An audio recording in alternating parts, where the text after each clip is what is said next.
दो एक्सपेरिमेंट्स तो मैंने देखे हैं ऐसे, जैसे आप नॉर्मली एक ये पानी का कंटेनर लो और इसमें आप एक ग्लास स्लैब इमर्स कर लो।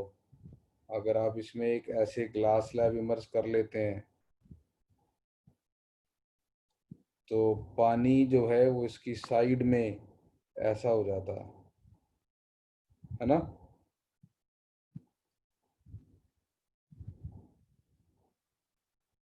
ये वाली हाइट मुझे आती है निकालनी। ये वाली हाइट तो मैंने ट्राई की हुई है, ये निकल जाती है। तो ये वाली एक बार हाइट निकाल के मैं दिखा देता हूँ आपको, और उससे वो वाली भी देख लेंगे, निकलेगी तो ट्राई करके देखेंगे, ठीक है। हाँ सर। तो पानी, अगर मैं पानी के अंदर ग्लास स्लैब इमर्स करूं तो ये लिक्विड जो है साइड में ऐसे राइज कर जाता है इससे थोड़ा सा। तो let us try to find out कि ये हाइट कितनी है।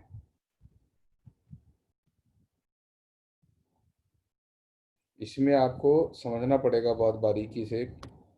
ये यहाँ पे प्रेशर पी नॉट है, तो यहाँ पर भी प्रेशर पी नॉट होगा। ऐसा मैं इसलिए बोल रहा हूँ क्योंकि ये अगर सरफेस फ्लैट है, तो अगर फ्लैट सरफेस है तो दोनों तरफ से बराबर फोर्सेस लग रही होंगी। यहाँ पे सरफेस कर्व्ड है, तो क्या लगता है कहाँ से फोर्स ज्यादा लग रही है, वन से या टू से? वन टू से। से। वन से प्रेशर ज्यादा होगा, इसलिए सरफेस वहां पे फ्लैट होने के बजाय कर्व हो गया होगा अंदर की तरफ, है ना। ठीक है, हाँ सर। हाँ सर। ठीक है। तो मैं यहाँ पे फ्लैट सरफेस पे कह सकता हूँ पी नॉट है। तो जहां पे जाके सरफेस फ्लैट हो गया वहां पे ऊपर नीचे प्रेशर पी नॉट है। अब मैं यहाँ से एक सीधी लाइन नीचे खींच के ऐसे ले आता हूँ।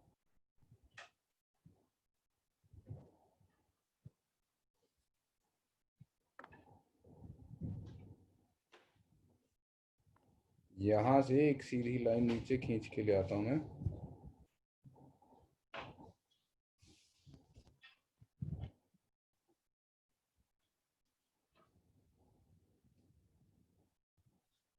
और इसके रिस्पेक्ट में ये हाइट है जो अपने को कैलकुलेट करनी है, ठीक है। अब ये पॉइंट पे प्रेशर पी नॉट था, और हमें मालूम है लिक्विड में हॉरिजॉन्टल डायरेक्शन में कोई प्रेशर ग्रेडियंट नहीं होता, तो इन सभी पॉइंट्स पे प्रेशर पी नॉट आने वाला है। तो यहाँ का प्रेशर पी नॉट आएगा, ठीक। अब ये जो लिक्विड इतने पार्ट में आ गया मेरा,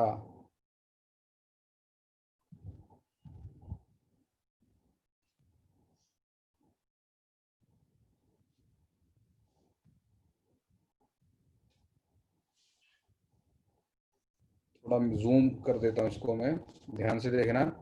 अब यहाँ पे प्रेशर पी नॉट है,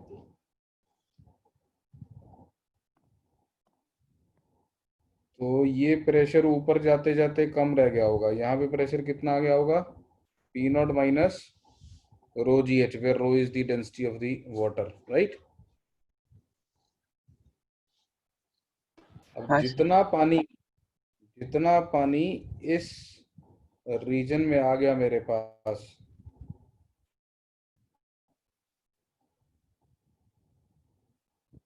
प्लस वो सरफेस लेयर, तो अगर मैं इस पानी का एफबीटी बनाऊं, इस पे कौन कौन सी फोर्सेस लग रही होंगी इतने पानी पे। ये जो पोर्शन आ गया, मैं अलग से बना रहा हूँ डायग्राम, ये आज कुछ सिस्टम में इशू है इसमें।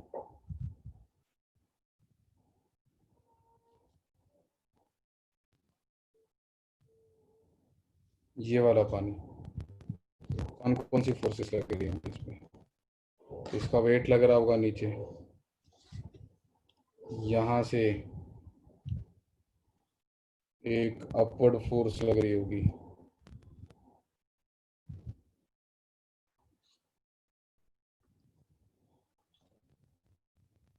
एटमॉस्फेरिक प्रेशर इनटू एरिया, ठीक। यहाँ से फोर्स लग रही होगी, ये फोर्स वेरिएबल है। अगर ये हाइट एच है और अंदर की तरफ विड्थ बी है, तो क्या आप मुझे बता सकते हो ये लेफ्ट साइड वाली नेट फोर्स कितनी होगी। अंदर की तरफ विड्थ बी का मतलब समझ रहे हैं आप। स्लैब की अंदर की तरफ वाली डायमेंशन बॉक्स शेप होगी ना ये स्लैब, ये वाली डायमेंशन भी है। बोलो ये वाली फोर्स कितनी होगी? सर आपकी वॉइस कट रही है। हम्म,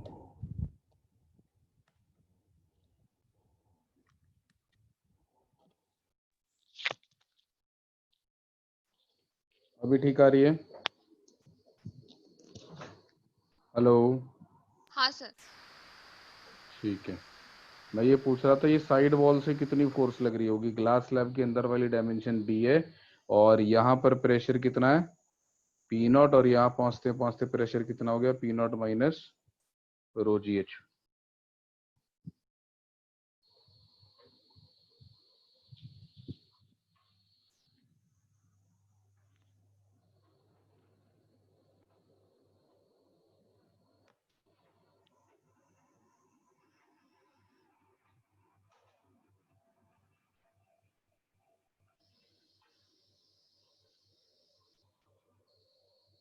निकाला था ना कंटेनर की साइड वॉल पे फोर्स कैसे निकालते हैं?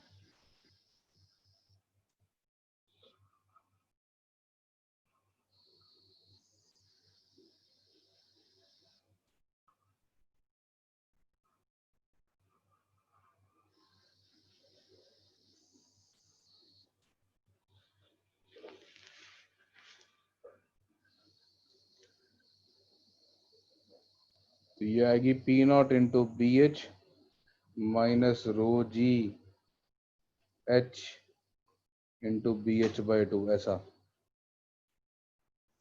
आ रहा है? हाँ सर। Yes sir. ठीक है, और इस सरफेस फिल्म पे यहां पर फोर्स लग रही होगी सरफेस टेंशन इंटू बी। बोलो।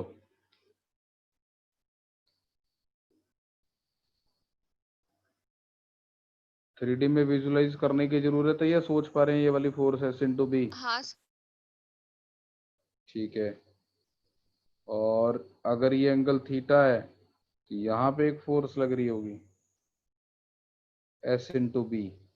ये जो फोर्स एस इंटू बी है ये यहाँ से आगे की लिक्विड लेयर लगा रही होगी, और ये वाली जो फोर्स एस इंटू बी ये इस लिक्विड फिल्म पे ग्लास वॉल लगा रही होगी। बदले में ग्लास वॉल पे ऑब्वियसली इधर की तरफ ऑपोजिट लग रही होगी। ठीक, बोलो। हाँ सर। यस हाँ इसके सर। अलावा यहाँ पे एटमॉस्फेरिक प्रेशर की वजह से फोर्स लग रही होगी। ये जो एटमॉस्फेरिक प्रेशर की वजह से फोर्स होगी इसके दो कंपोनेंट आएंगे। जो इधर वाला कंपोनेंट आएगा वो पी नॉट इंटू इसका projected area B into H आएगा। जो इधर वाला कंपोनेंट आएगा वो P naught into B into ये वाली लेंथ आ जाएगी, जो भी लेंथ लेनी है एल। बोलो।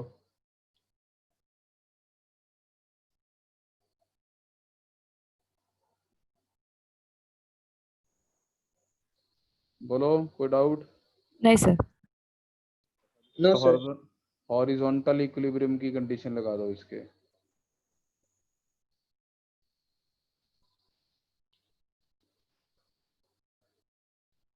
तो राइट साइड की तरफ फोर्स है S into B, plus right side की तरफ है फोर्स है P naught B H minus rho g B H square by two, और लेफ्ट साइड की तरफ फोर्स है पी नॉट बी एच। तो पी नॉट बी एच से P naught B H cut जाएगा, S into B is equal to rho g B H square by two, तो B भी cancel हो जाएगा और मेरे पास एच की वैल्यू, एक मिनट, ये जो एस इंटू बी था इसके भी कॉम्पोनेंट लेना था ना एक इधर। सर थीटा जीरो नहीं ले सकते? थीटा जीरो ले लेंगे तो वो वाली फोर्स वेनिश हो जाएगी, तो अदरवाइज मैंने थीटा ले लिया तो एस बी साइन थीटा एक और फोर्स, तो इधर राइट साइड की तरफ एस बी साइन थीटा। नहीं, हाँ ठीक है ना, लेफ्ट साइड की तरफ वाली फोर्स में एस बी साइन थीटा, तो यहाँ पे एक एस साइन थीटा और आ जाएगा। तो ये हो जाएगा s into 1 minus sine theta into 2 by rho g square root. देख लो, कैलकुलेशन चेक कर लो एक बार, ठीक किया ना। अगर थीटा 0 डिग्री ले लेंगे तो फिर h की वैल्यू आ जाएगी under root 2s by rho जी।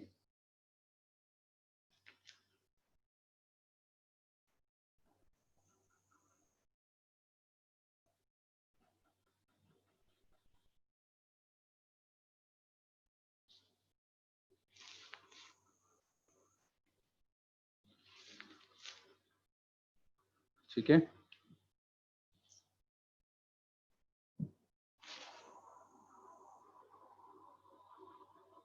कोई डाउट? नाइस।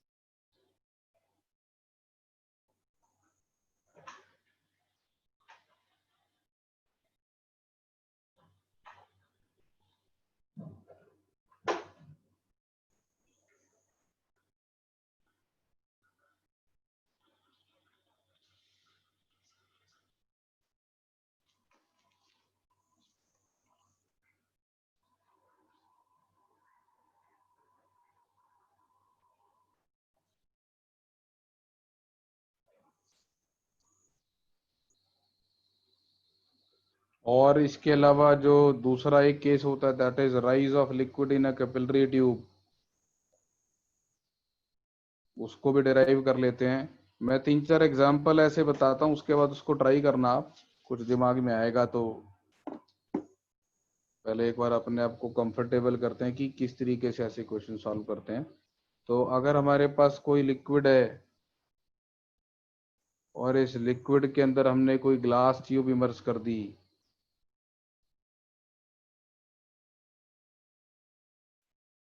तो इसमें लिक्विड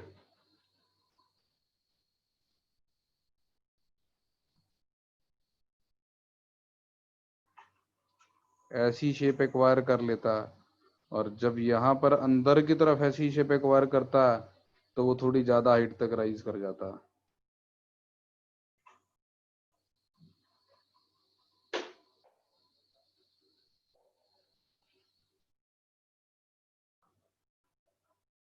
सर आपने क्या बोला अभी समझा नहीं।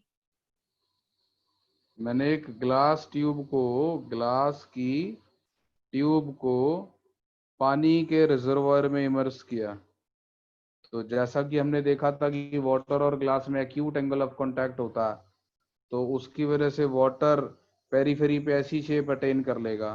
तो हमने ये वाली हाइट तो निकाल ली, कितनी आती है, कितनी आती है वो under root 2s by rho g, या 2s 1 minus sine theta by rho g. अब हम ये देखते हैं कि ये अंदर वाला जो शेप है, मैं ऐसा बोल रहा हूँ कि अंदर जो ये वाली शेप ऐसे अटेन करता है, इसकी वजह से ये हाइट बाहर के मुकाबले में ज्यादा आती है। तो वो निकालते हैं कि कितनी आती है। ठीक है, तो इस लेवल के कंपैरिजन में ये हाइट ज्यादा आने वाली है, तो कितनी आने वाली है। तो यहां पर ये एक ऐसे आपको शेप दिखाई देगी ना, मेनिस्कस, ऐसा कांटेक्ट होगा। क्यों भाई, इमेजिन कर पा रहे हैं इस डायग्राम को? और ये लिक्विड की वजह से, अगर मैं जो मेरा वाटर कॉलम राइज किया हुआ है, जो मेरा वाटर कॉलम राइज किया हुआ है उसका एफडी बनाऊं, तो उस वाटर कॉलम पे कौन कौन सी फोर्सेस लग रही होंगी, उसका वेट लग रहा होगा। और ध्यान से समझना, इस पे कहीं पर भी कोई डीएल एलिमेंट लूंगा, मैं पेरीफेरी पे दिखा रहा हूं इधर डीएल, इस पे ऐसे एस इंटू डीएल फोर्स लग रही होगी, और थीटा एंगल ऑफ कांटेक्ट। यहां पर क्या था, यहाँ पे स्ट्रेट लाइन कांटेक्ट था। अगर इसका मैं 2D में 3D में पिक्चर बना के दिखाऊं, तो इसकी 3D पिक्चर ऐसी थी।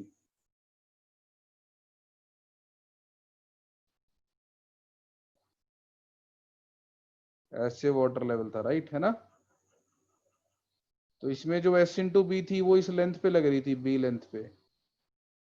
इसमें वो जो कॉन्टैक्ट लेंथ है वो ये कर्व्ड वाली है,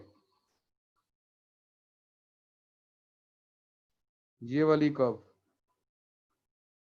सरकमफ्रेंस। तो इस कर्व्ड लेंथ के ऊपर फोर्स लग रही होगी locally along the tangent SDL। ऐसे ही इधर SDL, इस SDL के दो कंपोनेंट बना सकते हैं आप। एक ऊपर की तरफ SDL cos थीटा और एक इधर की तरफ SDL sin थीटा। ये sin थीटा वाले कंपोनेंट तो कैंसिल हो जाएंगे, रेडियली आउटवर्ड लग रहे होंगे, और SDL cos थीटा वाले कंपोनेंट ऐड अप हो जाएंगे। तो जो ऊपर की तरफ फोर्स आएगी वो आएगी integration S DL cos theta, और वो इस कॉलम के वेट को सपोर्ट कर रही होगी। S फिक्स है, cos थीटा फिक्स है, और DL की इंटीग्रेशन हो जाएगी 2 pi r, where r is the radius of the capillary tube. और वेट कितना हो जाएगा, तो pi r square h into rho into जी। अगर h साइड तक लिक्विड राइज किया हुआ है तो ये जो सिलेंड्रिकल कॉलम है इसका वेट कितना होगा, तो ऑब्वियसली इसका रेडियस r है, हाइट h है, तो pi r square h rho G. तो s cos theta into 2 pi r is equal to pi r square h rho G. तो यहाँ से h की value 2s cos theta by r rho G के बराबर आने वाली है। और जितना r छोटा दिखाई देगा आपको उतनी हाइट ज्यादा दिखाई देगी आपको। सर हाँ जी। सर वेट असल में उससे थोड़ा ज्यादा है ना। और वेट इससे, वेट मैंने ज्यादा लिया, वेट एक्चुअली इससे थोड़ा सा कम है।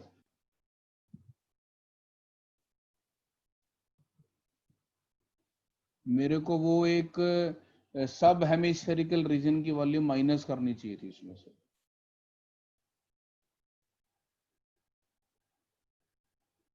है ना।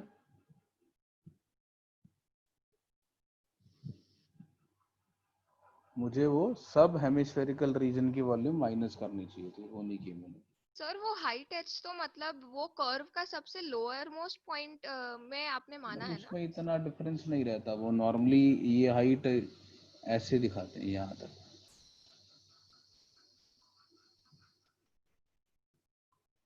ठीक है।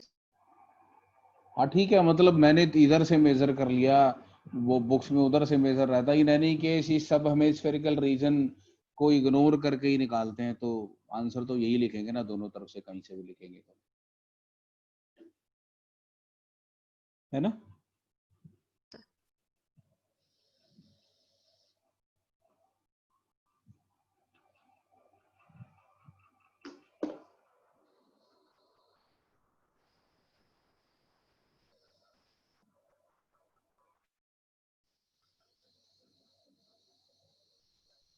और भी एक दो डेरिवेशन इस तरीके के इंटरेस्टिंग रिजल्ट्स हैं। एक और एग्जांपल ऐसा इंटरेस्टिंग सा, अगर आपने कभी देखा हो, ऐसा बहुत कॉमन है अपने देश में, तो बहुत ही कॉमन है कि टैप है, टैप अच्छे से बंद नहीं होती है और उसमें से ड्रॉप ड्रॉप करके पानी गिरता रहता। तो ये मेरे पास कोई टैप है, टैप का माउथ, इसके माउथ का क्रॉस सेक्शनल रेडियस r, और because of the leakage of water through this tap, तो इसमें से पानी ड्रॉप ड्रॉप करके बाहर गिरता रहता। तो व्हाट हैपेंस इज, पानी की ड्रॉप बनती है,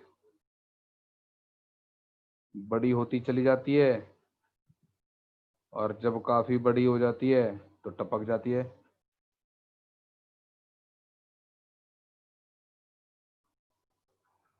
तो वी विल फाइंड आउट कि कितना ड्रॉप का साइज हो जाता है जब वो यहां से गिर जाती है।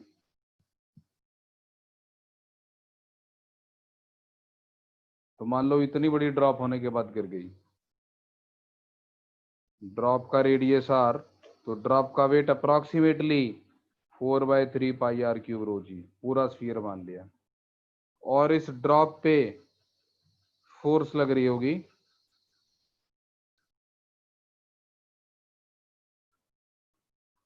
टॉप पे, यहां पे ऐसे, ये फोर्स कितनी होगी? इसका सेंटर ये मान लेता हूं, ये हमारे ड्रॉप का सेंटर, ये रेडियस कैपिटल आर है और ये रेडियस स्मॉल आर है, और यहाँ पे हर जगह पे ऐसे ऐसे एस डी एल फोर्सेस लग रही होंगी। इमेजिन कर पा रहे हैं इन फोर्सेस को आप? हाँ सर। है ना? तो ये एस डी एल ऐसे होंगी।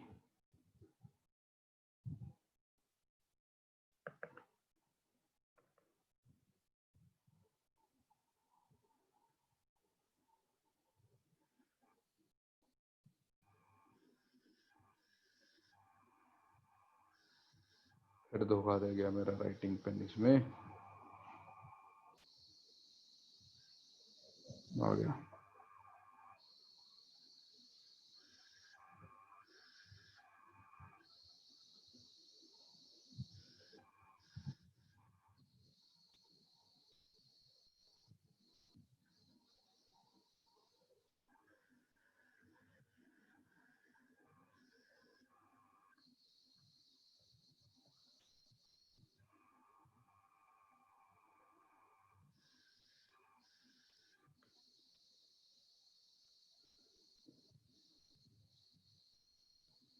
एस डी एल फोर्स ऐसे लग रही होगी, और अगर ये एंगल थीटा है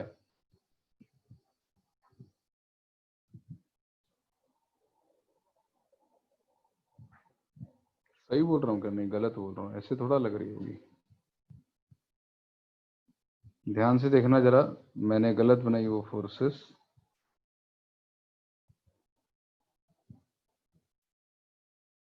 ये लिक्विड का सरफेस है ना,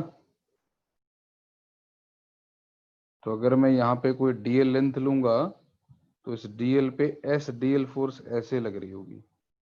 लिक्विड के सरफेस के लॉन्ग लगती है ना, सरफेस के टेंजेंट के लॉन्ग एस डीएल ऐसे। क्यों भाई? सरफेस के टेंजेंट के लॉन्ग। और इसका नॉर्मल ड्रॉ करूंगा तो वो हमारी ड्रॉप के सेंटर पे जाके मीट करेगा। तो ये हमारी ड्रॉपलेट है, गंदी सी बना दी मैंने, और ये कैपिटल आर है, ये स्मॉल आर है, ये सीधी लाइन में खींच देता हूं। और ये एंगल अगर थीटा है तो S D L sine theta का इंटीग्रल 4/3 πr³ रो जी के इक्वल होगा। बोलो।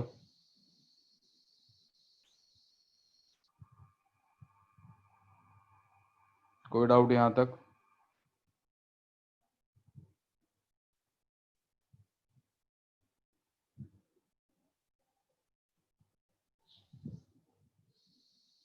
बोल रहे हैं कुछ? सर वो फोर्स का डायरेक्शन मुझे नहीं समझा, आप एक बार वापस बता सकते? ध्यान से समझना, लिक्विड के सरफेस के टेंजेंट ड्रॉ करना है आपके ना। जैसे रोप की वजह से टेंशन होती है, वो रोप की लेंथ के लॉन्ग होती है, तो सरफेस टेंशन की वजह से जो फोर्स आएगी वो सरफेस के लॉन्ग आएगी ना, तो सरफेस के टेंजेंट के लॉन्ग। तो ये हमारे लिक्विड का सरफेस है, ये हमारी ड्रॉप है। तो जस्ट इमेजिन इसकी सरफेस का टेंजेंट पेरीफेरी पे, जहां पे इसका टैप के माउथ के साथ कांटेक्ट है, वहां पे सरफेस के टेंजेंट कैसा होगा?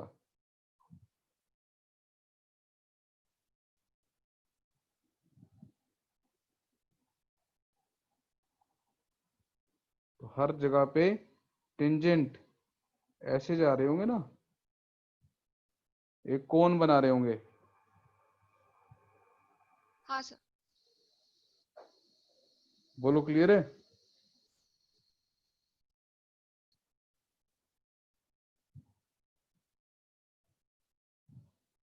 हाँ जी, यस सर।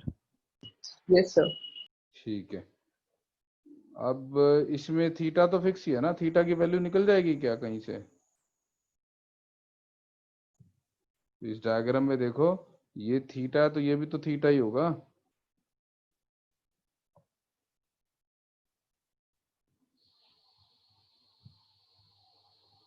बोलो। हाँ सर।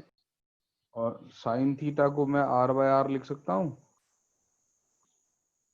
एस कांस्टेंट डीएल की integration 2 pi R circumference sine theta को आर बाय आर लिख देते हैं, is equal to 4/3 pi R cube rho into g. तो मैं यहाँ से कैपिटल आर की वैल्यू निकाल सकता हूँ कि कितना रेडियस हो जाएगा। तो आर की पावर 4 की वैल्यू आ जाएगी मेरे पास S R square by 3 SR square by 2 rho g. ठीक है, पाई कैंसिल हो गया दोनों तरफ से, इससे ये 2 बचा, तो 3 इधर चला जाएगा, तो 3SR square by rho G. तो यहां से मैं कैलकुलेट कर पाऊंगा कि कितना हमारी ड्रॉप का रेडियस हो जाएगा जब वो इस टैप के माउथ को छोड़ देगी।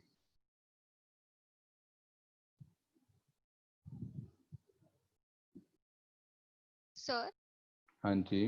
सर जो हमने सबसे पहला एग्जाम्पल किया था सरफेस टेंशन का, जिसमें आप एक फ्लूइड के सरफेस के बारे में बता रहे थे कि कंटेनर उसके ऊपर फोर्स लगा रहा है, तो वो तो सर रेडियली आउटवर्ड थी ना, तो इसमें मतलब नहीं वो फोर्सेस का रेडियली डायरेक्शन। आउटवर्ड इसलिए थी क्योंकि वहां पे मैंने सरफेस फ्लैट लिया था, एंगल ऑफ कांटेक्ट नहीं बनाया था, वहां 90 डिग्री का एंगल ऑफ कांटेक्ट था।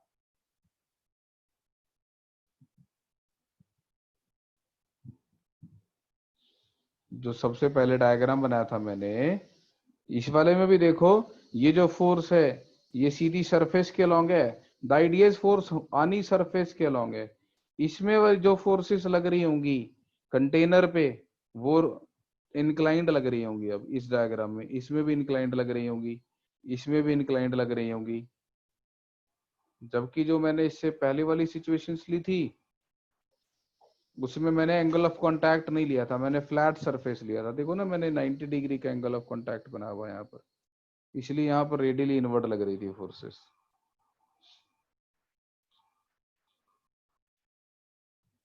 ठीक है। हाँ सर।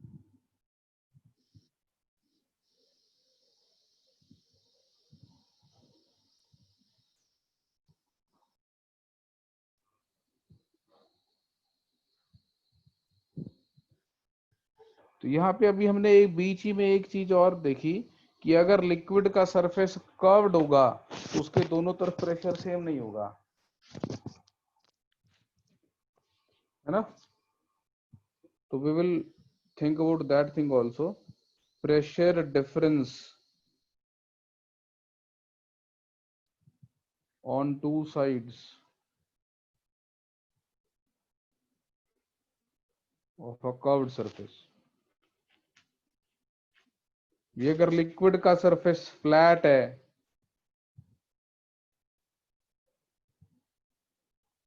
तो इधर से लगने वाला प्रेशर और इधर से लगने वाला प्रेशर सेम है। लेकिन अगर लिक्विड का सरफेस कर्व्ड है, जैसा कि आप देख ही रहे एंगल ऑफ कांटेक्ट की वजह से ऐसा हो ही जाता है, तो इधर से लगने वाला pressure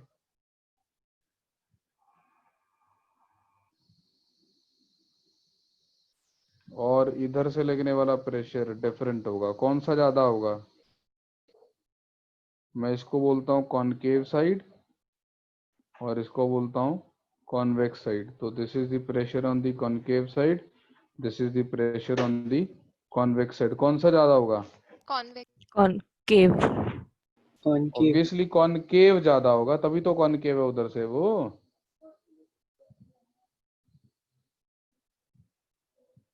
This difference on the two sides is called excess pressure.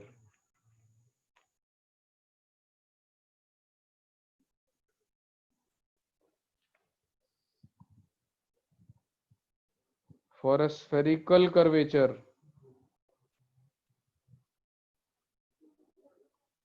this excess pressure is 2S by R, where R is the radius of curvature.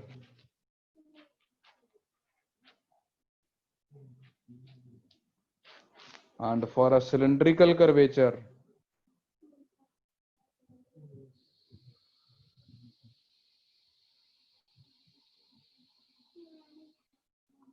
This excess pressure is S by R। Spherical curvature का मतलब हो गया आपके पास, आप ऐसे समझ लो कि आपके पास ये लिक्विड है जो एक स्फेरिकल ड्रॉप की फॉर्म में है। मान लो आपका लिक्विड एक स्फेरिकल ड्रॉप की फॉर्म में है, और इस स्फेरिकल ड्रॉप के ऑब्वियसली इसका जो सरफेस है वो एक स्फेरिकल कर्व्ड सरफेस है, तो इसमें बाहर से लगने वाला प्रेशर और अंदर से लगने वाला प्रेशर डिफरेंट होगा। तो ये कहने का मतलब ये है कि अगर एटमॉस्फेरिक प्रेशर पी नॉट है तो इस सरफेस लेयर, ये जो मेरी सरफेस फिल्म है, इस पे इधर से जो प्रेशर की वजह से फोर्सेस लग रही हैं वो पी नॉट की वजह से लगने वाली है, और इसके अंदर वाला जो लिक्विड है सरफेस लेयर के, वो जो इस पे फोर्स लगा रहा है वो डिफरेंट है, और इनफैक्ट अंदर से लगने वाली फोर्सेस ज्यादा है क्योंकि अंदर कॉनकेव साइड है। तो इस सारे पे ऐसे बाहर से रेडियली इनवर्ड फोर्स लग रही होगी, और अंदर से इस सरफेस फिल्म पे रेडियली आउटवर्ड फोर्स लग रही होगी। तो मैं क्या कह रहा हूं, अंदर से बाहर की तरफ लगने वाली रेडियल आउटवर्ड फोर्स ज्यादा होगी, तभी ये सरफेस कर्व्ड होगा। तो इसको मैं पी नॉट मान लेता हूं, इसको अंदर के प्रेशर को P naught plus delta P मान लेता हूं, तो डेल्टा पी को बोल देते हैं एक्सेस प्रेशर। अब ध्यान से देखना, अगर मैं डेल्टा पी कैसे कैलकुलेट करूं, उसके लिए मैं क्या करता हूं, हेमिस्फेरिकल सरफेस लेयर का एफबीडी बना लेता हूं। मैंने हेमिस्फेरिकल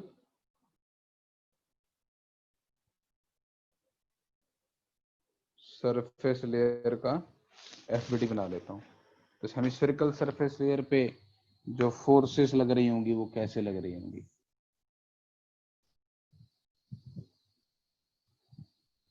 तो इस पे अंदर से जो बाहर की तरफ फोर्स लग रही होगी उसका रिजल्टेंट ऊपर की तरफ आएगा, और वो आएगा P naught plus delta P into इसका projected area pi R square. और बाहर से जो अंदर की तरफ फोर्स लग रही होगी उनका रिजल्टेंट डाउनवर्ड आएगा, और वो आएगा कितना, P naught into pi R square. ये समझ में आता ना आपको, pi R square, 2 pi R square नहीं आएगा, प्रोजेक्टेड एरिया आएगा। हाँ सर। इलेक्ट्रिक फ्लक्स में भी देखा हुआ है सामने, है ना। इसके अलावा इसकी पेरीफेरी पे मैंने इसके आधे पार्ट को हाइपोथेटिकली काउट के एफबीडी बनाया, तो यहाँ पे ऐसे फोर्सेस लग रही होंगी SDL SDL SDL surface layer पे। आधी सरफेस लेयर का एफबीडी बनाया ना, तो नीचे वाली सरफेस लेयर फोर्स लगा रही होगी उस पे, क्यों भाई। इनका रिजल्टेंट कितना है सबका, ये तो सारी एक ही डायरेक्शन में, तो integration of S D L that is S into 2 pi R. 2 pi R. तो अब इक्विलिब्रियम लगा देते हैं, तो P naught pi R square downward force 1, S into 2 pi R downward force 1, और P naught plus delta P into pi R square 1। यहाँ से delta P की वैल्यू 2s बाहर आ जाती है। तो एक स्फेरिकल कर्व्ड सरफेस के लिए pressure difference on the two sides comes out to be 2s by r।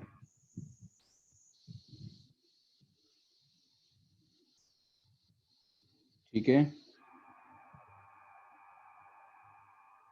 कोई डाउट।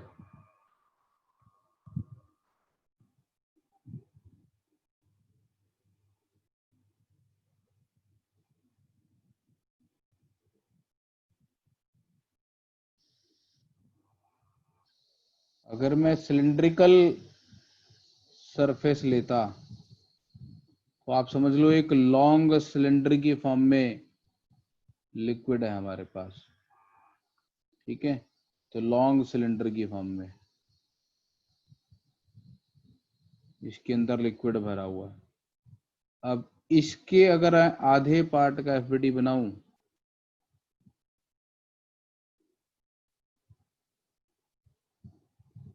तो कौन कौन सी फोर्सेस लग रही होंगी इस पे?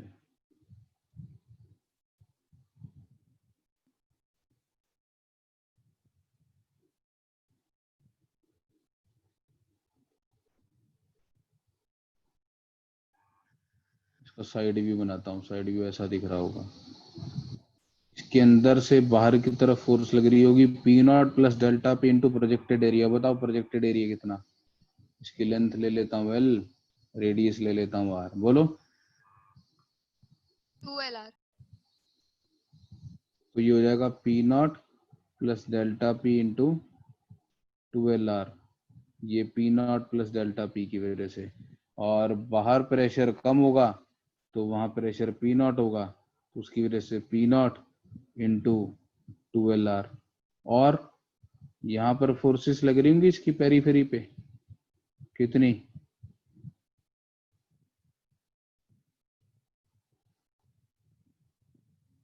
ये 2SL। दोनों एस इंटू एल इधर, एस इंटू एल इधर, है ना?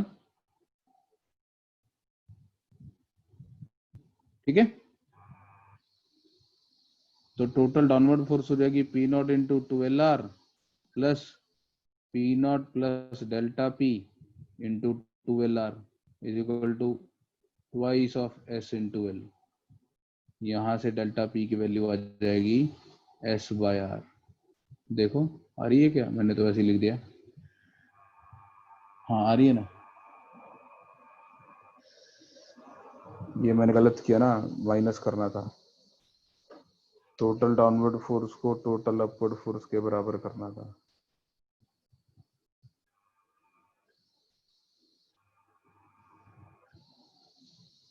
तो डाउनवर्ड फोर्स ही पी नॉट एल आर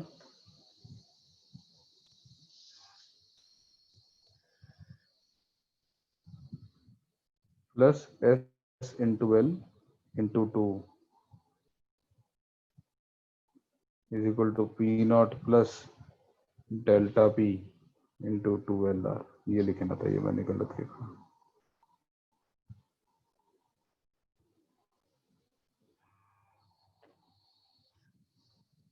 बोलो कोई डाउट?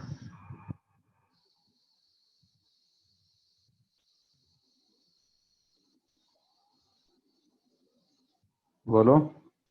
नहीं सर। साइकिल के टायर की ट्यूब या साइकिल का टायर या as a matter of fact किसी भी टू व्हीलर का टायर, उसके पास दो कर्वेचर होते हैं। देखें, बेसिकली एक सिलेंडर को ऐसे बेंड कर रखा उन्होंने,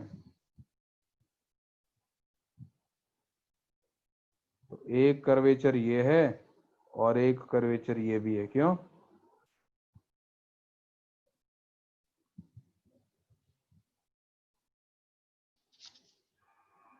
क्यों भाई?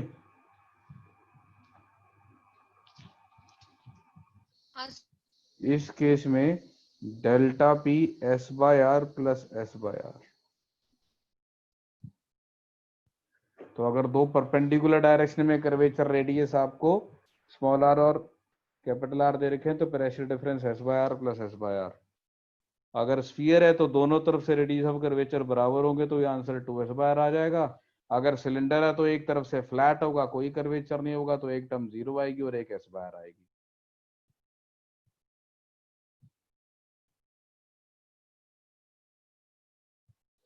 ठीक है। Yes sir. चलिए ठीक है, इस सेशन को क्लोज करते हैं यहाँ पे। आपका सरफेस टेंशन में थोड़ी सी बातें और करनी है, इसके अलावा आपको बर्नौलीज थ्योरम और वो पढ़ाना। तो आई विल ट्राई कि जल्दी से जल्दी आपकी एक क्लास और लगा दूं जिसमें इसको कंप्लीट कर लें हम।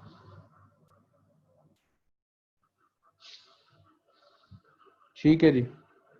सर मैग्नेटिज्म का लेक्चर आप ले रहे हैं आज? आज है मेरा लेक्चर क्या? ओके वो ठीक है सर।